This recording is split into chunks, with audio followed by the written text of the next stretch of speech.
എല്ലാവർക്കും എൻ്റെ വിനീത നമസ്കാരം. ശ്രീഗോവിന്ദത്തിലേക്ക് സ്വാഗതം. നമുക്കിന്ന് 28-ാം ദിവസത്തെ കഥയിൽ വിഭീഷണൻ എന്ത് ചെയ്യുന്നു എന്ന് നോക്കാം. ഇന്നലെ നാം കണ്ടത് ആ രാക്ഷസന്മാർ എല്ലാവരും ചത്തൊടുങ്ങുന്നതിന് മുമ്പ്, അതായത് ശ്രീരാമൻ ആക്രമിക്കുന്നതിന് മുമ്പേ, രാവണനാശം വരുത്തുന്നതിന് മുമ്പ് എപ്രകാരമെങ്കിലും ആ ശ്രീരാമസ്വാമിയെ ശരണം പ്രാപിക്കാമെന്ന് വിചാരിച്ച് ശ്രീരാമൻ്റെ സന്നിധിയിലേക്ക് 4 മന്ത്രിമാരെയും കൂട്ടി ആകാശമാർഗത്തൂടെ പോകുന്ന വിഭീഷണനെയാണ് ഇന്ന് ശ്രീരാമസന്നിധിയിൽ ആ ശ്രീരാമൻ ഇരിക്കുന്നതിൻ്റെ നേരെ മുകളിൽ ചെന്ന് നിന്ന് അത്യധികം വിനയത്തോടെ ശുദ്ധവും സ്ഫുടവുമായി ആ വിഭീഷണൻ പറയുകയാണ്, രാമ രമാരമണ ത്രിലോകീപതേ എന്ന് പറഞ്ഞ് ഇങ്ങനെ സ്തുതിക്കാൻ തുടങ്ങുകയാണ്.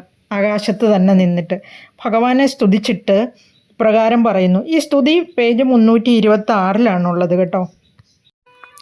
രാമ രമാരമണ ത്രിലോകീപതേ സ്വാമിൻ ജയ ജയ നാഥ ജയ ജയ രാജീവനേത്ര മുകുന്ദ ജയ ജയ രാജശിഖാമണേ സീതാപതേ ജയ. രാവണൻ തന്നുടെ സോദരൻ ഞാൻ തവ സേവാർത്ഥമായി വിടകൊണ്ടേൻ ദയാനിധേ. ആംനായ മൂർത്തേ രഘുപതേ ശ്രീപതേ നാംനാ വിഭീഷണൻ ത്വൽഭക്തസേവകൻ. ഇങ്ങനെ പോകുന്നു ആ സ്തുതി. വിഭീഷണൻ പറയുന്ന ഗദ്യരൂപത്തിൽ തന്നെ ഞാൻ പറയാം. ആ സീതാദേവിയെ കട്ടത് അനുചിതമാണെന്നും ദേവിയെ തിരികെ കൊണ്ടുവന്ന് കൊടുക്കണമെന്നും പറഞ്ഞത് ആ അജ്ഞാനിയായ രാവണന് തീരെ ഇഷ്ടമായില്ല. എന്നെ കൊല്ലാൻ വാളൊങ്ങിയതിനാൽ ഞാൻ പ്രാണരക്ഷാർത്ഥം എൻ്റെ 4 മന്ത്രിമാരുമായി ഓടിപ്പോന്നതാണ്. എനിക്കിനി അങ്ങല്ലാതെ മറ്റാരും ശരണമില്ല, രക്ഷിക്കണേ പ്രഭു.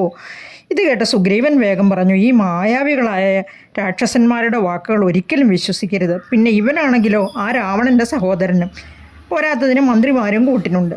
ശത്രുപക്ഷത്തുള്ളവരെ മിത്രമെന്ന് കരുതി വിശ്വസിക്കുന്നതിലും ഭേദം ശത്രുക്കളെ തന്നെ വിശ്വസിക്കുന്നതാണ്. എന്താണ് വേണ്ടതെന്ന് അവിടുന്ന് തന്നെ ചിന്തിച്ചൊരു തീരുമാനത്തിൽ എത്തിയാലും. കൂടെയുള്ള വാനരന്മാരും സുഗ്രീവൻ്റെ ആ അഭിപ്രായത്തോട് യോജിക്കുകയാണ്. ഉടനെ തന്നെ മാരുതി പറയുകയാണ്, സ്വാമി, ഈ വിഭീഷണൻ ഏറ്റവും ഉത്തമനായ ഭഗവത് ഭക്തനാണ്. ഇങ്ങോട്ട് വന്ന് ആശ്രയിച്ചവനെ ഉപേക്ഷിക്കുന്നത് ശരിയല്ല. രാക്ഷസകുലത്തിൽ ജനിച്ചവരെല്ലാം ശത്രുക്കളെന്ന് വിചാരിക്കുന്നതും ഉചിതമല്ല. അവരിലും നന്മയുള്ളവരുണ്ടാകുമെന്ന് കരുതുക. ജാതിയിലോ പേരിലോ അല്ല, ഒരു വ്യക്തിയുടെ ഗുണത്തിലാണ് അവൻ്റെ മഹത്വം എന്നതാണ് സത്യം. ഇങ്ങനെയാണ് വിദ്വാൻമാർ പറഞ്ഞിട്ടുള്ളതും. ആശ്രിതന്മാരെ രക്ഷിക്കുക എന്നതാണല്ലോ രാജാക്കന്മാരുടെ മുഖ്യധർമ്മം. ഇതും ശാസ്ത്രങ്ങളിൽ പറഞ്ഞിട്ടുള്ളതല്ലേ. ഉടനെ ശ്രീരാമൻ പറഞ്ഞു, മാരുതി പറഞ്ഞത് ഏറ്റവും ഉചിതം തന്നെ. എല്ലാവരും കേൾക്കൂ. രാജാവായാൽ ആശ്രയിച്ചു വരുന്നവരെ, അവർ നായയാകട്ടെ ചണ്ടാലനാകട്ടെ ഏതു കുലത്തിൽ ജനിച്ചവനാകട്ടെ, രക്ഷിക്കാതിരുന്നാൽ ആ രാജാവ് ബ്രഹ്മഹത്യ ചെയ്യുന്നവനെ പോലെ പാപിയാണെന്നറിയുക. രക്ഷിക്കുന്നവനോ അശ്വമേധയാഗം ചെയ്തതിന് തുല്യം പുണ്യവാനുമായി തീരും. ഇങ്ങനെയാണ് വേദശാസ്ത്രങ്ങളിൽ പറയുന്നത്. ഉദാഹരണത്തിന് ഒരു കഥ പറയുകയാണ്. പണ്ട് ഒരു കാട്ടിൽ ഇണ ചേർന്നതിന് ശേഷം 2 കിളികൾ, 2 പ്രാവുകളാണ് ഇങ്ങനെ ചേർന്നിരിക്കുകയായിരുന്നു. ഉടനെ ഒരു കാട്ടാളൻ വന്ന് പ്രാവുകളിൽ ഒന്നിനെ അമ്പെയ്തു കൊന്നു. ആ കിളി തന്നെ മറന്ന് കരഞ്ഞുകൊണ്ടിരുന്നു. ഇണ നഷ്ടപ്പെട്ടു പോയ ദുഃഖം ശ്രീരാമൻ്റെ അത്രയും വേറെ ആർക്കറിയാം ഇപ്പോൾ, അല്ലേ? ആ കിളി ഇങ്ങനെ കരയുന്നത് കണ്ട് നമുക്ക് പോലും സങ്കടം വരും. എഴുത്തച്ഛൻ്റെ വാക്കുകൾ വായിക്കുമ്പോൾ. വലിയ കാറ്റും മഴയും വന്നു, സൂര്യൻ അസ്തമിച്ചു. ആ വൃക്ഷത്തിൻ്റെ ചുവട്ടിൽ വന്നിങ്ങനെ ദുഃഖിതനായിരിക്കുകയാണ് ആ കാട്ടാളൻ. അവനെ കണ്ടിട്ട് ആ പ്രാവ് എവിടെ നിന്നോ ഒരു കത്തുന്ന വിറകമ്പ് കൊണ്ടുവന്ന് കൊടുക്കുകയാണ്. കാട്ടാളൻ കയ്യിലിരുന്ന പെൺപ്രാവിനെ അഗ്നിയിലിട്ട് ചുട്ടു തിന്നുന്നു. വിശപ്പ് തീരാതിരുന്ന ആ കിരാതന് തൻ്റെ ദേഹവും കൂടി ആ കിളി കൊടുക്കുകയാണ്. എന്നെ കൂടെ ഈ കിരാതൻ തിന്നുകൊള്ളട്ടെ എന്ന് കരുതി ആ വന്നിയിലേക്ക് ചാടി ജീവൻ ഒടുക്കുന്നു. താനിരുന്ന വൃക്ഷത്തിൻ്റെ ചുവട്ടിൽ വന്നിരുന്ന കിരാതൻ ആ പക്ഷി തൻ്റെ ശരീരം ഭക്ഷണമായി നൽകി. പക്ഷികൾക്ക് അത്രയും ചെയ്യാമെങ്കിൽ പിന്നെ മനുഷ്യരുടെ കാര്യം പറയാനുണ്ടോ? എന്നെ ശരണം പ്രാപിച്ചവന് അഭയം കൊടുക്കുക തന്നെ. പിന്നെ പ്രത്യേകമായി ഒന്ന് പറയാം, എന്നെ ചതിക്കാനായി ഈ 14 ലോകങ്ങളിലും ആരുമില്ല എന്നറിയുക. ഈ നിമിഷ നേരം കൊണ്ട് സകല ലോകങ്ങളെയും സകല ലോകപാലകന്മാരെയും സൃഷ്ടിച്ച് രക്ഷിച്ച് സംഹരിക്കുവാൻ ഒരു പ്രയാസവുമില്ല എന്നറിയുക. അങ്ങനെയുള്ള ഞാൻ ആരെ ഭയപ്പെടാൻ? മടി കൂടാതെ ഭയപ്പെടാതെ വിഭീഷണനോട് വരാൻ പറയൂ. സുഗ്രീവ, ഒട്ടും വ്യസനിക്കേണ്ട. എന്നെ ശരണം പ്രാപിക്കുന്നവർക്ക് എത്രയും പെട്ടെന്ന് ഞാൻ ആശ്രയം നൽകും. പിന്നെ അവർക്ക് ഒരു വിധത്തിലുള്ള സംസാര ദുഃഖവും അനുഭവിക്കേണ്ടി വരികയുമില്ല. ഈ പറഞ്ഞതിൻ്റെ അർത്ഥം നമുക്കറിയാം. നമ്മൾ ഭഗവാനെ ആശ്രയിച്ചാൽ പെട്ടെന്ന് തന്നെ നമ്മുടെ ദുഃഖം മനസ്സിലാക്കി നമുക്ക് ആശ്രയം നൽകും. നമുക്ക് പിന്നെ വേറെ ആരെയും ആശ്രയിക്കേണ്ടി വരികയില്ല. അതാണ് ഭഗവാൻ ഇവിടെ പറഞ്ഞിരിക്കുന്നത്. സുഗ്രീവൻ വിഭീഷണനെ വരുത്തുന്നു. വിഭീഷണൻ വന്ന് ശ്രീരാമനെ നമസ്കരിക്കുകയാണ്. വിഭീഷണൻ നമസ്കരിച്ചിട്ട് സ്തുതിക്കുന്നുണ്ട് ഭഗവാനെ. പേജ് നമ്പർ 331 അത് കൊടുത്തിരിക്കുന്നത്. ഞാനത് കുറച്ച് ഭാഗം കേൾപ്പിച്ചു തരാം. ശ്രീരാമ സീതാമനോഹര രാഘവ ശ്രീരാമ രാജേന്ദ്ര രാജീവലോചന ശ്രീരാമ രാക്ഷസവംശവിനാശന ശ്രീരാമ പാദാംബുജം നമസ്തേ സദാ ചണ്ഡാംശുഗോത്രോത്ഭവായ നമോ നമഃ ചന്ദ്രകോദണ്ഡധരായ നമോ നമഃ പണ്ഡിതപുണ്ടരീകചണ്ഡാംശവേ ഖണ്ഡപരശുപ്രിയായ നമോ നമഃ രാമായ സുഗ്രീവമിത്രായ കാന്തായ രാമായ നിത്യം അനന്തായ ശാന്തായ രാമായ വേദാന്തവേദ്യായ ലോകാഭിരാമായ രാമഭദ്രായ നമോ നമഃ വിശ്വോത്ഭവസ്ഥിതി സംഹാരഹേതവേ വിശ്വായ വിശ്വരൂപായ നമോ നമഃ. ഈ സ്തുതി ഇങ്ങനെ തുടരുകയാണ്. അടുത്ത പേജിലേക്കും കൂടെ നീങ്ങുന്നുണ്ട്. ഞാനത് ഗദ്യരൂപത്തിൽ തന്നെ നിങ്ങളോട് പറയാം. ഇതിൻ്റെ ഫലശ്രുതി എങ്ങനെയാണെന്ന് വെച്ചാൽ, ഈ വിഭീഷണൻ്റെ സ്തുതി കേൾക്കുന്നവർക്കും സ്മരിക്കുന്നവർക്കും അതുപോലെ തന്നെ മറ്റുള്ളവരെ കേൾപ്പിക്കുന്നവർക്കും ക്ഷിപ്രം ആ പ്രാർത്ഥിക്കുന്ന കാര്യം സാധിക്കുമെന്നാണ് പറഞ്ഞിരിക്കുന്നത്. ഞാനത് ഗദ്യരൂപത്തിൽ പറയാം. ഭഗവാനെ, അവിടുന്ന് തന്നെയാണല്ലോ സൃഷ്ടിസ്ഥിതി സംഹാരങ്ങൾക്ക് കാരണഭൂതൻ. സകല ചരാചരങ്ങളുടെയും അകത്തും പുറത്തും വ്യാപിച്ചിരിക്കുന്നവനും അവിടുന്ന് തന്നെയാണല്ലോ. ഇങ്ങനെ എല്ലാ ജീവജാലങ്ങളിലും വസ്തുക്കളിലും വ്യാപിച്ചിരിക്കുന്ന അങ്ങ്, ആ നിർമ്മല പരബ്രഹ്മസ്വരൂപം അവിടുത്തെ മഹാമായയാൽ മൂടപ്പെട്ടിരിക്കുന്നതിനാൽ അജ്ഞാനികളായവർക്ക് അപ്രാപ്യമാകുന്നു. തന്മൂലം പുണ്യപാപങ്ങൾ, ജനനമരണങ്ങൾ എല്ലാം അവർക്ക് അനുഭവവേദ്യമാകുന്നു. ആ സനാതനമായ പരബ്രഹ്മം എന്ന സത്യത്തെ അറിയുന്നതുവരെ അവർ സാംസാരിക സുഖങ്ങളിൽ മുഴുകി രമിക്കുന്നു. ആ പരമാത്മസ്വരൂപത്തെ അറിയണമെന്നുള്ളവർ ആദ്യം അവനവനെ തന്നെ അറിയണം. തൻ്റെ തന്നെ ഉള്ളിൽ വിളങ്ങുന്ന ആ പരമാത്മ ചൈതന്യത്തെ തിരിച്ചറിയണം. വിഷയാസക്തി ദുഃഖങ്ങൾക്ക് കാരണമാകുന്നു. സുഖവും സന്തോഷവും എല്ലാം നൈംഷികമാണെന്നറിയുക. പഞ്ചഭൂതങ്ങളും അങ്ങ് തന്നെയാകുന്നു. ഇന്ദ്രനും യമനും ചന്ദ്രനും സൂര്യനും ശിവനും ബ്രഹ്മാവും എല്ലാം അങ്ങ് തന്നെ. അവിടുന്ന് തന്നെയാണ് ആദിയും അന്തവുമില്ലാത്തവൻ. അവിടുന്ന് തന്നെയാണല്ലോ കാലസ്വരൂപനാകുന്നതും. ഈ പ്രപഞ്ചത്തിലുള്ള വസ്തുക്കളിൽ ഏറ്റവും സ്ഥൂലവും അങ്ങ് തന്നെ, ഏറ്റവും സൂക്ഷ്മവും അങ്ങ് തന്നെ. സ്ഥൂലങ്ങളിൽ വെച്ച് സ്ഥൂലവും സൂക്ഷ്മങ്ങളിൽ വെച്ച് അതിസൂക്ഷ്മവും അങ്ങ് തന്നെയാകുന്നു. ആ സർവ്വ ലോകങ്ങൾക്കും പിതാവായതും ഭവാൻ, മാതാവായതും ഭവാൻ തന്നെ. എല്ലായ്പ്പോഴും ഈ സകല ലോകങ്ങളുടെയും സൃഷ്ടാവും അങ്ങ് തന്നെയാണല്ലോ. ആ ശേഷശയ്യയിൽ ശയിക്കുന്ന ദയാനിധി, അങ്ങേക്ക് ആദിയോ മധ്യമോ അന്തമോ ഇല്ലല്ലോ. എല്ലാത്തിനും ആധാരഭൂതനും പരിപൂർണനും ഈ പ്രപഞ്ചത്തിന് തന്നെ ഈശ്വരനും അങ്ങ് തന്നെയാണല്ലോ. അച്യുതനാണല്ലോ അങ്ങ്, അവ്യയനാണല്ലോ അങ്ങ്. അങ്ങേക്ക് ച്യുതിയില്ല, മാറ്റമില്ല. അതുപോലെ തന്നെ അവ്യക്തനാണല്ലോ അവിടുന്ന്, അദ്വയനാണല്ലോ. സച്ചിദാനന്ദമൂർത്തിയായ അങ്ങ് ഒന്നിനോടും മമതയില്ലാത്തവനാണല്ലോ. ഗുണങ്ങളിൽ നിന്നും വേറിട്ടവനാണല്ലോ. എന്നാൽ എല്ലാ ഗുണങ്ങളോടും ചേർന്ന് നിൽക്കുന്നവനുമാണല്ലോ. ശ്രേഷ്ഠ പുരുഷനായ അങ്ങ് നിശ്ചലനും നിർവികാരനും നിരാകാരനും നിരീശ്വരനും നിർവികൽപ്പനും ശാശ്വതനും ഒരു രൂപത്തെയും ആശ്രയിക്കാത്തവനും പ്രകൃതിയും പുരുഷനും എല്ലാം അങ്ങ് തന്നെയാണല്ലോ. ഷഡ്ഭാവഹീനനും സദ്ഭാവയുക്തനും അങ്ങ് തന്നെയാണല്ലോ. മായാമനുഷ്യൻ, മനോഹരൻ, മാധവൻ, മായാവിഹീനൻ, മധുകൈടഭാന്തകൻ. ഭഗവാനെ, ഞാനിതാ അങ്ങയെ ശരണം പ്രാപിക്കുന്നു. ഈ അചഞ്ചല ഭക്തിയാകുന്ന ഏണിയിലൂടെ അങ്ങയെ പ്രാപിക്കുന്നു. ജ്ഞാനയോഗം എന്ന സൗധത്തിലേക്ക് ഈ അചഞ്ചല ഭക്തിയാകുന്ന ഏണിയിലൂടെ അങ്ങയുടെ ഹൃത് കമലത്തിലേക്ക് കയറി ചെന്നു ചേരാൻ എന്നെ അനുഗ്രഹിക്കണമേ. ജഗൽപദേ കരുണാവാരിധേ യാതുധാനാന്തക രാവണാരേ ഹരേ. ഭവസാഗരഭീതനായ എന്നെ രക്ഷിക്കണേ കരുണാകര ജഗദീശ്വര. ഭക്തി പാരവശ്യത്തോടെ ഇങ്ങനെ വിഭീഷണൻ ഭഗവാനെ സ്തുതിച്ചു. ഇങ്ങനെ സ്തുതിക്കുന്ന ആ ഭക്തനെ കണ്ട് രഘുത്തമൻ തെളിഞ്ഞു മോദത്തോടെ പറഞ്ഞു, ഭക്തപ്രിയനായ ഭഗവാൻ പുഞ്ചിരിച്ചുകൊണ്ട്, ഇഷ്ടമുള്ള വരം ചോദിക്കൂ, ഞാൻ നൽകാൻ അതീവ താല്പര്യമുള്ളവനാണ്. അതായത് ചോദിക്കുന്നവർക്ക് വരം നൽകാൻ ഇങ്ങനെ ആഗ്രഹിച്ചിരിക്കുന്നത് പോലെയാണ് ഇവിടെ ശ്രീരാമൻ പറയുന്നത്. എന്നെ കണ്ടു കിട്ടിയാൽ പിന്നെ ഒരു താപവും ഉണ്ടാവുകയില്ല എന്നറിയുക. പക്ഷേ കണ്ടു കിട്ടാൻ വിഷമമാണെന്ന് പറഞ്ഞിരിക്കുന്നു. കണ്ടു കിട്ടാൻ വിഷമമാണ്, കണ്ടു കിട്ടിയാൽ പിന്നെ ഒരു വിഷമവും ഉണ്ടാവുകയുമില്ല. ഉടനെ വിഭീഷണൻ പറഞ്ഞു, ഭഗവാനെ സ്വാമി, എൻ്റെ ജന്മം ഇന്ന് സഫലമായിരിക്കുന്നു. ഞാൻ കൃതാർത്ഥനായിരിക്കുന്നു. ഞാൻ ധന്യനായി. എൻ്റെ കർമ്മങ്ങളെല്ലാം സഫലമായി. ആ തൃപ്പാദപത്മങ്ങളുടെ ദർശനത്താൽ ഞാനിന്ന് സാംസാരിക ബന്ധനങ്ങളിൽ നിന്നും മുക്തനായിരിക്കുന്നു. എൻ്റെ എല്ലാ പാപങ്ങളും നീങ്ങി ഞാൻ ശുദ്ധനായി തീർന്നിരിക്കുന്നു. മറ്റൊരുവനും ഈ ഭൂമിയിലില്ല എന്നെപ്പോലെ സൗഭാഗ്യമുള്ളവൻ. അങ്ങയിലുള്ള ഭക്തി ഒഴിഞ്ഞ് മറ്റൊന്നും ഈ ഉള്ളവന് വേണ്ട. ആ പാവന രൂപം ദർശിക്കിയാൽ കർമ്മബന്ധങ്ങൾ നശിച്ച് അങ്ങയിലുള്ള ഭക്തിയും ആ പരബ്രഹ്മജ്ഞാനവും മാത്രമേ ഇനി വേണ്ടൂ. മറ്റൊന്നിലും ഇനി എനിക്ക് ആഗ്രഹമില്ല. ഇതെല്ലാം കേട്ടിട്ട് ശ്രീരാമൻ പറഞ്ഞു, വിഷയാസക്തിയില്ലാതെ സാംസാരിക ബന്ധനങ്ങളിൽ നിന്നും വേർപെട്ട് ശാന്തരായി ഭക്തി കൊണ്ട് നിർമ്മല മാനസരായിട്ട് ജ്ഞാനികളായ യോഗികളുടെ ഹൃദയത്തിൽ ഞാൻ എൻ്റെ സീതയുമായി എപ്പോഴും വസിക്കുന്നു. നിനക്ക് മോക്ഷപ്രാപ്തി ലഭിക്കാനായി ഞാൻ ഒരു കാര്യം പറയാം. നീ എന്നെ ധ്യാനിച്ച് വാഴുക. മാത്രമല്ല, നീ ഇപ്പോൾ എന്നെ സ്തുതിച്ച ഈ സ്തോത്രം ശുദ്ധരായി ഭക്തിയോടെ ജപിക്കുന്നവർക്കും കേൾക്കുന്നവർക്കും കേൾപ്പിക്കുന്നവർക്കും മുക്തി ലഭിക്കും. അവർ മുക്തരായിത്തീരും.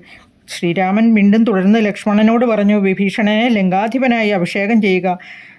അതുപോലെ തന്നെ ഭാഗവതോത്തമനായ വിഭീഷണൻ സൂര്യചന്ദ്രന്മാരും ആകാശവും ഭൂമിയും എൻ്റെ കഥയും ഈ ലോകത്തിലുള്ള അന്നുവരെ ഇവൻ ലങ്കാധിപതിയായി വാഴുക.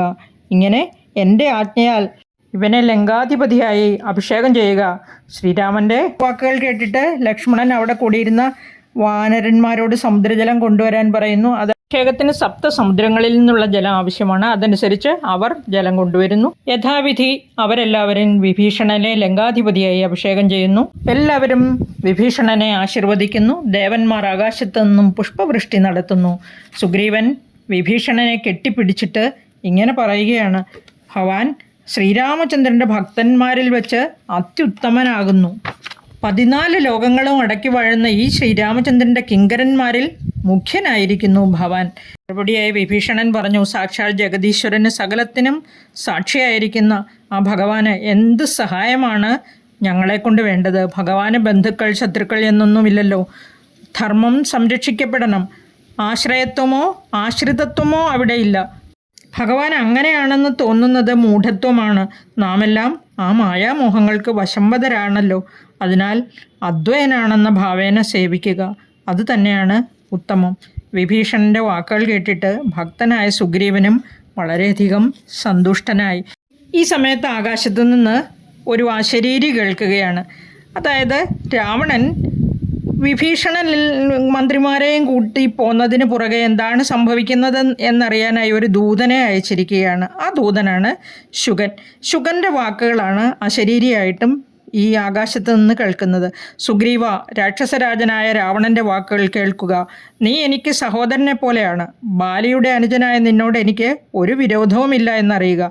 എന്നോട് നിനക്കും വിരോധമുണ്ടാകാൻ വഴിയില്ലല്ലോ. ഞാൻ രാമൻ്റെ ഭാര്യയെ കട്ടുകൊണ്ടു പോകുന്നതിന് നിനക്കെന്താ? വാനരസേനയോടുകൂടി ശീഘ്രം കിഷ്കിന്ധയിലേക്ക് മടങ്ങിപ്പോവുക. എൻ്റെ ലങ്കാപുരം ദേവന്മാർക്ക് പോലും അപ്രാപ്യമാണെടോ. കേവലം ദുർബലന്മാരായ വാനരന്മാരാലും നിസ്സാരരായ മനുഷ്യരാലും എന്നെ ഒന്നും ചെയ്യാൻ കഴിയില്ല. ആ മോഹം വ്യാമോഹമാണെന്നറിയുക. നിങ്ങളുടെ വ്യാമോഹം മാത്രമാണ്. ഇങ്ങനെ കേട്ടതും വാനരന്മാർ ചാടി എഴുന്നേറ്റിട്ട് ശുകനെ ചാടിപ്പിടിച്ച് ഇടിയോടിടി. ഇടികൊണ്ട് അവശനായി അവൻ കേണു തുടങ്ങി. രാമ പ്രഭോ കാരുണ്യവാരുതേ, ദൂതനെ കൊല്ലുമാറില്ലല്ലോ ആരും. നാഥ ധർമ്മത്തെ രക്ഷിക്കണേ, ഈ ദൂതനെ കൊല്ലരുതേ, ഈ വാനരന്മാരെ ഓടിച്ചു കളയണേ. മാനവവീര, ഇവരെന്നെ കൊല്ലുന്നതിന് മുമ്പ് രക്ഷിക്കണേ. ശുകൻ്റെ നിലവിളി കേട്ട് ശ്രീരാമൻ വാനരന്മാരെ തടയുകയാണ്. വാനരന്മാരുടെ ഇടി നിന്നപ്പോൾ ശുകന് സന്തോഷമായി. ശുകൻ സുഗ്രീവനോട് പറഞ്ഞു, സുഗ്രീവ, ഞാൻ എന്താണ് രാവണനോട് ചെന്ന് പറയേണ്ടത്? ഉടനെ സുഗ്രീവൻ പറഞ്ഞു, ബാലിയെ കൊന്നതുപോലെ നിന്നെയും കൊല്ലേണ്ടതായിരുന്നു. നിന്നെ മാത്രമല്ല, നിന്റെ ഭാര്യയെയും മക്കളെയും എല്ലാം സകുടുംബം. ശ്രീരാമപത്നിയെ മോഷ്ടിച്ച ആ കള്ളനെ കൊന്നിട്ട് എനിക്ക് ജാനകിയെ അയോധ്യയിലേക്ക് മടക്കി കൊണ്ടുവരണം. ഇങ്ങനെ ചെന്ന് പറയുക. ശ്രീരാമൻ ഉടനെ പറഞ്ഞു, ഇവനെ ബന്ധിക്കുക, ഞാൻ പറഞ്ഞിട്ടേ വിട്ടയക്കാവൂ. ശുകനെ വാനരന്മാർ ബന്ധിച്ചിട്ട് സൂക്ഷിക്കുകയാണ്. വളരെ വ്യാഘ്രങ്ങളെപ്പോലെ ബലവാന്മാരായ വാനരന്മാർ ആ ശുകനെ കാത്തു സൂക്ഷിച്ചു എന്നാണ് എഴുതിയിരിക്കുന്നത്. ഒരു ദൂതനെ അയച്ചാൽ അവൻ്റെ പുറകെ വേറൊരു ദൂതനെ കൂടി അയക്കുന്ന പതിവുണ്ട് ഈ ത്രേതായുഗത്തിൽ.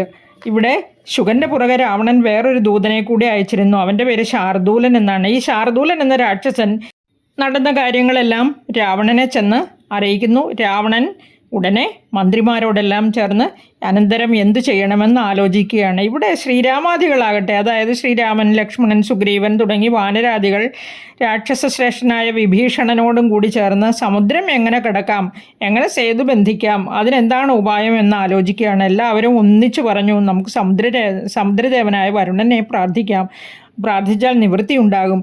ശ്രീരാമൻ ഉടനെ ആ അഭിപ്രായത്തോട് യോജിച്ചു. എന്നിട്ട് പറഞ്ഞു, നിങ്ങൾ നിർദ്ദേശിച്ചത് നല്ലത് തന്നെ, നല്ല കാര്യം തന്നെ, അങ്ങനെ തന്നെ ചെയ്യാം.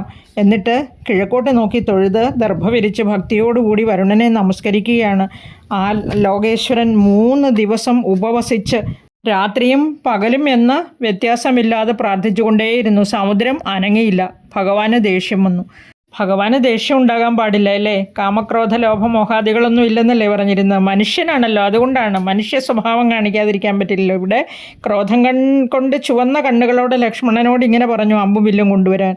എന്നിട്ട് ഇന്ന് പെരുവഴി തന്നില്ലെങ്കിൽ അമ്പും വില്ലും കൊണ്ട് എൻ്റെ ഈ പരാക്രമം ഇന്നറിയും.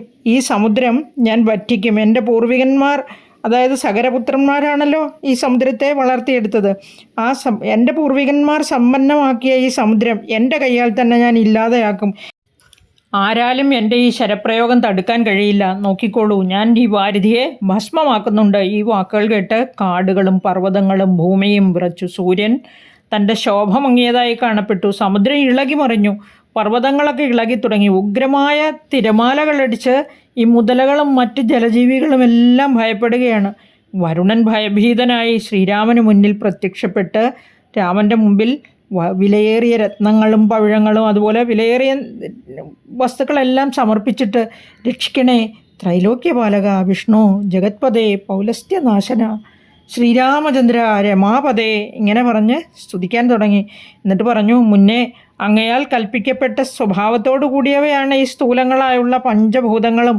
പഞ്ചഭൂതങ്ങളിൽ തമോ ഗുണം ഏറ്റവും കൂടുതലുള്ളത് ജലത്തിനാണെന്ന് അങ്ങേക്കറിയാമല്ലോ. ഇവിടെ തമോ ഗുണ സൃഷ്ടികൾക്ക് അലസതയും നിദ്രയും കൂടുതലായിരിക്കുമെന്ന് ഞാൻ നേരത്തെ പറഞ്ഞിട്ടുണ്ട്.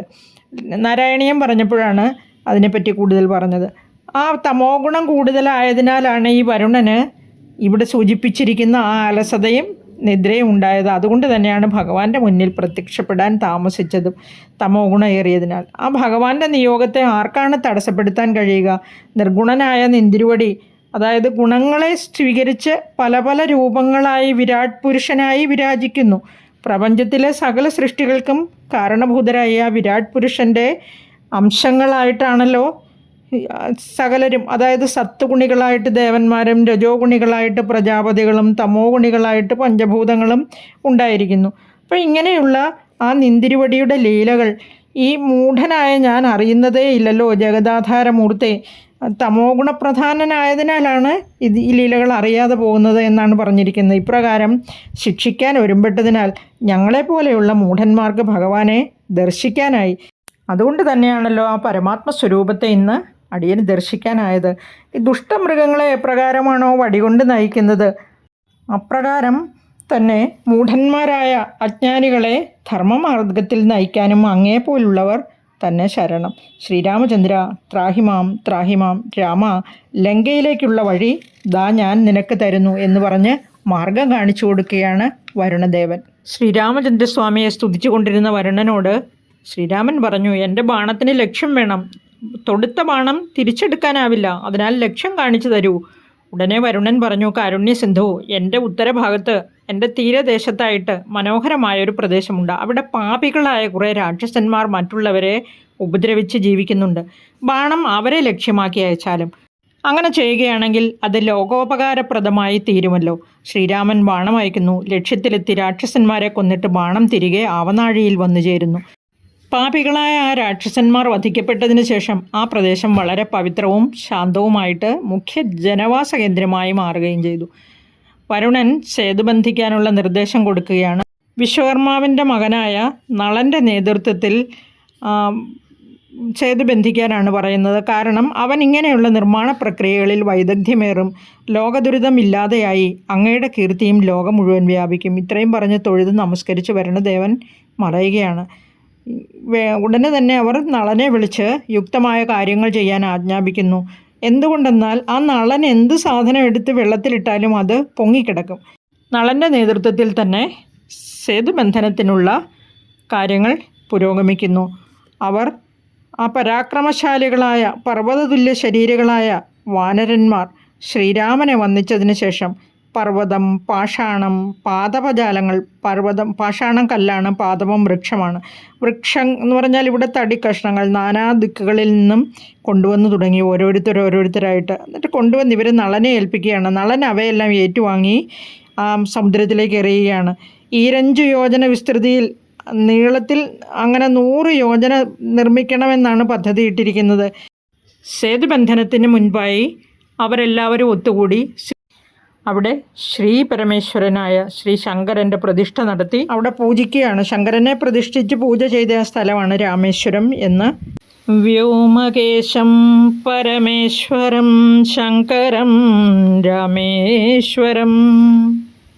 അതായത് ഇവിടെ വന്ന് ഈ രാമേശ്വരനെ പൂജിച്ച് രാമേശ്വരത്ത് വന്ന് ഈ സേതുബന്ധനവും കണ്ട് പരമേശ്വരനായ രാമേശ്വരനെയും ഭക്തിയോടുകൂടി ഭജിച്ചാൽ എത്ര വലിയ പാപിയായാലും ബ്രഹ്മഹത്യാദി പാപമായാൽ പോലും അതിൽ നിന്നും മുക്തനായിട്ട് തീരുമെന്നാണ് ഇവിടെ രാമായണത്തിൽ എഴുതിയിരിക്കുന്നത്. ഇവിടെ കുളിച്ച ശ്രീപരമേശ്വരനെ കണ്ടു വണങ്ങി ശുദ്ധമാനസനായി വാരണാസിയിൽ ചെന്ന് ഗംഗയിൽ സ്നാനം ചെയ്ത് ഗംഗാജലത്താൽ പരമേശ്വരൻ അഭിഷേകവും ചെയ്ത് ഇവിടെ പിതൃകർമ്മങ്ങൾ അനുഷ്ഠിച്ച് വീണ്ടും സ്നാനം ചെയ്ത് കഴിയുമ്പോൾ ആ കുളിക്കുന്ന കൂട്ടത്തിൽ ആ പാപങ്ങളും തീർന്ന് ആ ഭഗവാനിൽ സായുജ്യം പ്രാപിക്കുമെന്ന് ശ്രീരാമചന്ദ്രൻ പറയുന്നു.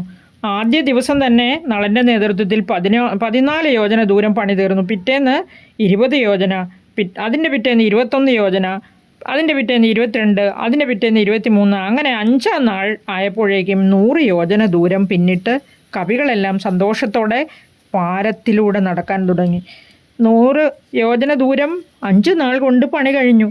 ശ്രീരാമൻ മാരുതിയുടെ കഴുത്തിലും ലക്ഷ്മണൻ അങ്കദൻ്റെ കണ്ഠത്തിലും കയറിയിട്ട് ആ വാനരപ്പടയോടുകൂടി ആ പാലത്തിലൂടെ നടക്കാൻ തുടങ്ങി. അവർ നടന്ന് സുബേലാജലത്തിൻ്റെ മുകളിലെത്തി നോക്കിയപ്പോൾ ദാ കാണുന്നു ദേവലോക സമമായ ലങ്കാപുരി. ഗോപുരങ്ങളൊക്കെ അങ്ങനെ ശ്രീപരമേശ്വരൻ്റെ കൈലാസം പോലെ വിളങ്ങുകയാണ്. മാത്രമല്ല അങ്ങ് ആ പ്രാസാദങ്ങളുടെ മുകളിലായി രത്നസിംഹാസനത്തിൽ 10 തലകളിലും വെട്ടിത്തിളങ്ങുന്ന കിരീടങ്ങളോടെ വിരാജിക്കുന്ന രാവണനെയും അവർ കണ്ടു. ആ ശ്രീരാമൻ ഉടനെ വാനരന്മാരോട് പറഞ്ഞു, നാം കെട്ടിയിട്ടിരിക്കുന്ന ആ ശുകനെ അങ്ങ് അഴിച്ചുവിട്ടേരെ. എന്നിട്ട് അവന് പറയാനുള്ള വാക്യങ്ങളും ഇങ്ങനെ പറഞ്ഞു കൊടുത്തു. ആ രാവണനോട് ഇതുവരെയുള്ള വൃത്താന്തങ്ങൾ ഒന്നൊഴിയാതെ അറിയിക്കുക, ഒന്നും വിട്ടുപോകരുത്. ശുകന് ശ്രീരാമനെ വണങ്ങിയിട്ട് പോവുകയാണ്. പിറ്റേ ദിവസം പ്രഭാതത്തിൽ ശുകൻ രാവണൻ്റെ സന്നിധിയിലെത്തി വന്നിക്കുന്നു. രാവണൻ ചോദിച്ചു, എന്തേ നീ ഇത്രമാത്രം താമസിച്ചത്? നമുക്കറിയാം ശാർദൂലൻ എന്ന രാക്ഷസൻ ഇവിടെ നടന്ന കാര്യങ്ങളെല്ലാം അറിയിച്ചിട്ടുണ്ട്. ശുകനെ കെട്ടിയിട്ടതുവരെ അവൻ അറിയാം. പക്ഷേ വൈകാൻ എന്താണ് കാരണമെന്ന് തിരക്കുകയാണ്. എന്താ നിൻ്റെ മുഖത്തൊരു ക്ഷീണഭാവം? വ്യസനിക്കാതെ പറയടോ. ഉടനെ ശുകൻ പറഞ്ഞു, രാക്ഷസരാജൻ വിജയിക്കട്ടെ. അവിടെ ചെന്ന് ഭവാൻ പറഞ്ഞ കാര്യങ്ങൾ അറിയിച്ചപ്പോൾ അവർ എന്നെ കൊല്ലാനൊരുങ്ങി. എന്നാൽ ഞാൻ രാമരാമ പ്രഭോ പാഹി പാഹീതി എന്ന് കരഞ്ഞു. ആ ദയാപരൻ ദൂതനെ കൊല്ലരുത് എന്ന് പറഞ്ഞ് ആദരവോടെ എന്നെ സ്വതന്ത്രനാക്കുകയും ചെയ്തു. ശ്രീരാമചന്ദ്രൻ്റെ അനുവാദത്തോടെ തന്നെ എല്ലായിടവും നടന്നു കണ്ടിട്ട് ഇങ്ങനെ ഭവാനോട് ഉണർത്തിക്കാൻ പറഞ്ഞ് അയച്ചിരിക്കുകയാണ്. സീതയെ നൽകുക, അല്ലെങ്കിൽ യുദ്ധത്തിനൊരുങ്ങുക, ഒട്ടും വൈകരുത്. രണ്ടും ഒരുപോലെയാണ് എനിക്ക്. എന്ത് ധൈര്യത്തിലാണ് ഒരു ചോരനെ പോലെ സീതയെ കട്ടത്? ധൈര്യം ഇപ്പോഴും ഉണ്ടെങ്കിൽ യുദ്ധം ചെയ്യുക. എൻ്റെ ഉള്ളിൽ ജ്വലിച്ചുകൊണ്ടിരിക്കുന്ന രോഷം തീർക്കാനായി ഞാൻ ലങ്കാപുരവും നിശാചര സേനയും ശരവർഷങ്ങളാൽ നശിപ്പിക്കുന്നുണ്ട്. രാക്ഷസ ശ്രേഷ്ഠനായ ഭവാന് ബലവും ധൈര്യവും ഉണ്ടെങ്കിൽ പുറപ്പെടുക. സോദരന്മാരോടും സേനയോടുമൊപ്പം ഞാനും നിന്നെ വധിക്കാനായി ഇവിടെ കാത്തിരിക്കുകയാണ്. ശേഷം ശുകനെല്ലാം വിവരിക്കുകയാണ്. പർവ്വതാകാരന്മാരായ വാനരന്മാർ ഭൂമി കുലുങ്ങും വണ്ണമാണ് ഗർജിച്ചു കൊണ്ടുവരുന്നത്. ഈ 3 ലോകങ്ങളും ഭസ്മമാക്കുവാൻ തയ്യാറായിട്ട് നിൽക്കുകയാണ് അസംഖ്യം വാനരന്മാർ. അവർ എത്ര പേരുണ്ടെന്ന് പണ്ഡിതന്മാർക്ക് പോലും ഗണിക്കാൻ പറ്റില്ല. അസംഖ്യം എന്നർത്ഥമാണ്. വാലുയർത്തിയ ചാടി തുള്ളിക്കൊണ്ടിരിക്കുന്ന ആ വാനരന്മാരെ കണ്ടാൽ കാലനും പേടിച്ചോടും. അനന്തരം ശുകൻ വാനരന്മാരെ ചൂണ്ടിക്കാണിച്ച് ഓരോരുത്തരെയായി രാവണന് പരിചയപ്പെടുത്തി കൊടുക്കുന്നു. ആ നിൽക്കുന്നത് വന്യനന്ദനനായ നീലൻ, അവരുടെ സേനാപതി. അത് ആ നിൽക്കുന്ന സുന്ദൻ വാലുകൊണ്ട് ഭൂമിയിൽ അടിച്ചടിച്ച് നിൽക്കുന്നില്ലേ, അത് ബാലിയുടെ മകനായ യുവരാജാവ് അംഗദനാണ്. അതിനടുത്ത് നിൽക്കുന്നവൻ ശ്വേതൻ, അതിനടുത്ത് രംഭൻ, അതിനടുത്ത് നിൽക്കുന്നത് ബലവാനായ ശരഭൻ, അതിനടുത്ത് നിൽക്കുന്നത് അശ്വിനി ദേവന്മാരുടെ പുത്രന്മാരായ മൈന്ദനും വിവിധനും. അതിനടുത്തത് നിൽക്കുന്നതാണ് പ്രധാന ശില്പിയായ വിശ്വകർമാവിൻ്റെ മകൻ നളൻ. ഇനിയുമുണ്ട്, എല്ലാവരെയും പറയാൻ പ്രയാസമാണ്. ഇങ്ങനെയുള്ള പരാക്രമശാലികളായ 67 കോടി വാനരന്മാരുണ്ടെന്നറിഞ്ഞാലും അത്രയുമല്ല, 21 വെള്ളം പട ദേവാംശ സംഭവന്മാരായ ഈ വാനരന്മാർ, അതും ദേവശത്രുക്കളായ നമ്മയെല്ലാം കൊന്നൊടുക്കുവാനായി. ശ്രീരാമദേവനും മനുഷ്യനല്ല, അദ്ദേഹം ആദിനാരായണനായ പരംപുരുഷോത്തമനാകുന്നു. സീത യോഗമായ ദേവിയും ലക്ഷ്മണൻ ആദിശേഷനാണെന്നും അറിഞ്ഞാലും ലോകമാതാവും പിതാവുമായ അവരോട് വൈരമുണ്ടാവാൻ എന്ത് കാരണം പ്രഭു? ദേവിയെ കൊണ്ടുപോയി കൊടുത്തിട്ട് തൃപ്പാദദാസനായിരിക്കുക, ദിവ്യമായ വിഷ്ണുപദം ഗമിക്കുക. അല്ലാത്ത പക്ഷം കീഴ്പോട്ട് പോയി നരകത്തിൽ പതിക്കും. ശുകൻ്റെ സാരോപദേശം കേൾക്കാൻ തുടങ്ങിയപ്പോഴേക്കും രോഷം കൊണ്ട് ഇങ്ങനെ കണ്ണ് ചുമന്നിട്ട് രാവണൻ ചാടി എഴുന്നേറ്റ് വന്നിട്ട്, ആഹാ, ഭൃത്യനായ നീ ഇപ്പോൾ എൻ്റെ ആചാര്യനെ പോലെ ഉപദേശിക്കാൻ തുടങ്ങിയോ? പണ്ട് നീ എനിക്ക് ചെയ്തെന്ന ഉപകാര സ്മരണയാൽ ഞാനിപ്പോൾ നിന്നെ വധിക്കുന്നില്ല. പോയിക്കോ എൻ്റെ മുന്നിൽ നിന്ന്. നീ ഇവിടെ കാൽ ക്ഷണം കൂടി നിന്നാൽ നിന്നെ ഞാൻ കൊന്നുകളയും. ഈ ശുകൻ്റെ പൂർവ്വവൃത്താന്തം പറയുന്നുണ്ട് ഇനി. അതായത് പണ്ഡിതനും മഹായോഗിയും ശ്രേഷ്ഠനുമായ ഒരു ബ്രാഹ്മണനായിരുന്നു ശുകൻ. വാനപ്രസ്ഥനായി അതിൻ്റെ ഭാഗമായിട്ട് കാനനത്തിൽ ഇങ്ങനെ മുനിശ്രേഷ്ഠന്മാരുടെ നന്മയ്ക്കും രാക്ഷസന്മാരുടെ നാശത്തിനുമായി യാഗങ്ങൾ നടത്തി വരുന്ന കാലം മഹാദുഷ്ടനും അസുരന്മാരിൽ പ്രധാനിയുമായിരുന്ന വജ്രദംഷൻ ഈ ശുകൻ്റെ വിരോധിയായി ഭവിക്കുകയാണ്. ശുകനെ ഏതെങ്കിലും രീതിയിൽ അപകീർത്തിപ്പെടുത്തണം എന്ന ഉദ്ദേശത്തോടെ അവസരം നോക്കിയിരുന്നു. ഒരു ദിവസം അഗസ്ത്യമുനി ശുകമഹർഷിയുടെ ആശ്രമത്തിലെത്തി. അവിടെ ഭക്ഷണത്തിന് മുമ്പ് കുളിയും വന്ദനവും ചെയ്യുന്നതിനായി പുറത്തേക്ക് പോയപ്പോൾ ഈ വജ്രദംഷൻ അഗസ്ത്യമുനിയുടെ തന്നെ രൂപം ധരിച്ച് പെട്ടെന്ന് ശുകൻ്റെ അടുത്തേക്ക് ചെന്നിട്ട്, ഞാൻ ഒരുപാട് നാളായി മാംസം കൂട്ടി ഭക്ഷണം കഴിച്ചിട്ട്, അതുകൊണ്ട് നല്ല ഛാഗമാംസം, ഛാഗം എന്നാൽ ആട് എന്നാണ് അർത്ഥം കേട്ടോ, ആ ഛാഗമാംസം തയ്യാറാക്കി വെക്കണം എന്ന് പറഞ്ഞു. യഥാർത്ഥത്തിൽ ഉള്ള അഗസ്ത്യ മഹർഷി കുളി കഴിഞ്ഞ് വന്നപ്പോഴേക്കും പാവം ശുകൻ്റെ പത്നി ആടിനെ കൊന്ന് കറി വെച്ച് വിളമ്പി. ഇതിനിടെ ശുകപത്നിയുടെ വേഷത്തിലും വജ്രദംഷൻ ഈ മഹർഷിക്ക് കറി വിളമ്പുകയാണ്. മഹർഷിയെ വശീകരിക്കാൻ ഒരു ശ്രമവും നടത്തി. അത് കണ്ടിട്ട് ഈ മാംസം ഭക്ഷിക്കാൻ വിളമ്പിയത് കണ്ടു. അതുപോലത്തിന് മഹർഷിയെ വശീകരിക്കാനുള്ള ശ്രമവും നടത്തിയല്ലോ. അഗസ്ത്യ മഹർഷിക്ക് ഇത്രയും തന്നെ അധികമല്ലേ? ശുകനെ ശപിക്കുകയാണ്, മർത്യരെ ഭക്ഷിച്ച് രാക്ഷസനായി ഭൂമിയിൽ വാഴുക എന്ന്. ശുകൻ ഇങ്ങനെ പറഞ്ഞു, ഇതെന്ത് വിചിത്രം, മാംസം വേണമെന്ന് പറഞ്ഞിട്ടിപ്പോൾ ഇദ്ദേഹം ശപിക്കുന്നുവല്ലോ. ഇതിന് കാരണമെന്ത്? എന്താണ് കോപത്തിന് കാരണമെന്ന് ചോദിക്കുകയും ചെയ്തു. എൻ്റെ ദുഷ്കർമ്മം അല്ലാതെ എന്തു പറയാൻ? ഉടനെ അഗസ്ത്യൻ പറഞ്ഞു, സഖേ, എന്താണ് നീ ഇപ്പോൾ പറഞ്ഞത്? ഉടനെ ശുകൻ വീണ്ടും ചോദിച്ചു, കുളിക്കാൻ പോയപ്പോൾ അങ്ങ് തിരിച്ചു കയറി വന്ന് ഭോജനത്തിന് മാംസം വേണമെന്ന് പറഞ്ഞുവല്ലോ, അതിൻ പ്രകാരമാണ് ഇങ്ങനെ തയ്യാറാക്കി വെച്ചത്. അഗസ്ത്യ മഹർഷി തൻ്റെ തപശക്തിയാൽ പരമാർത്ഥം എന്തെന്ന് മനസ്സിലാക്കുകയാണ്. അഗസ്ത്യൻ വീണ്ടും പറഞ്ഞു, നമ്മൾ രണ്ടുപേരും വഞ്ചിക്കപ്പെട്ടിരിക്കുന്നു. ആ മായാവിയായ രാക്ഷസൻ്റെ വേലയാണിതെല്ലാം. ഒന്നും ആലോചിക്കാതെ ശപിക്കുകയും ചെയ്തുവല്ലോ. എൻ്റെ ശാപം ഫലിക്കാതിരിക്കില്ല. സന്മാർഗിയും സത്യസന്ധനുമായ നിന്നെ ശപിക്കേണ്ടി വന്നതും എൻ്റെ കർമ്മഫലം. എന്തായാലും കോപത്തിൻ്റെ ഫലമായി ശപിച്ചു, ഇനി ശാപമോക്ഷം കൊടുക്കണ്ടേ? അപ്പോൾ ശാപമോക്ഷമായിട്ട് ഇങ്ങനെ പറഞ്ഞു, രാവണൻ സീതയെ മോഷ്ടിച്ചു കൊണ്ടുപോയിടും. ആ സമയത്ത് നീ രാക്ഷസൻ്റെ എത്രയും പ്രിയപ്പെട്ട ഭൃത്യനായിട്ടും വരും. രാമൻ വാനരസേനയുമായി യുദ്ധം ചെയ്യാൻ വരുമ്പോൾ അവരുടെ അവസ്ഥയും നീക്കങ്ങളും അറിഞ്ഞു വരുവാൻ നിന്നെ രാവണൻ അയക്കും. തത്സമയം നീ ചെന്ന് രാമനെ വണങ്ങുക. പിന്നെ തിരിച്ചു പോയി ലങ്കയിൽ ചെന്ന് രാവണനോട് എല്ലാ വിശേഷങ്ങളും പറഞ്ഞിട്ട് രാവണന് ആത്മജ്ഞാനോപദേശം കൊടുക്കുക. നീയും ശ്രീരാമദേവന് പ്രിയപ്പെട്ടവനായി ഭവിക്കും. രാക്ഷസഭാവം മാറി മുൻപത്തെ പോലെ ബ്രാഹ്മണനായി ശിഷ്ടകാലം കഴിയാം. ഇങ്ങനെ പറഞ്ഞ് അഗസ്ത്യ മഹർഷി അനുഗ്രഹിക്കുകയാണ്. ഇനി ബാക്കി ഭാഗം നമുക്ക് നാളെ കേൾക്കാം. എല്ലാവർക്കും നന്ദി, നമസ്കാരം, ശുഭദിനം നേരുന്നു. എല്ലാവരുടെയും ഇന്നത്തെ ദിവസം സന്തോഷവും ഐശ്വര്യവും സമാധാനവും നിറഞ്ഞതാകട്ടെ എന്ന് പ്രാർത്ഥിക്കുന്നു. ശ്രീരാമചന്ദ്രൻ എല്ലാവരെയും അനുഗ്രഹിക്കട്ടെ. ഓം സീതാലക്ഷ്മണ ഭരതശത്രുഘ്ന ഹനുമത് സമേത ശ്രീരാമചന്ദ്രസ്വാമിനേ നമഃ.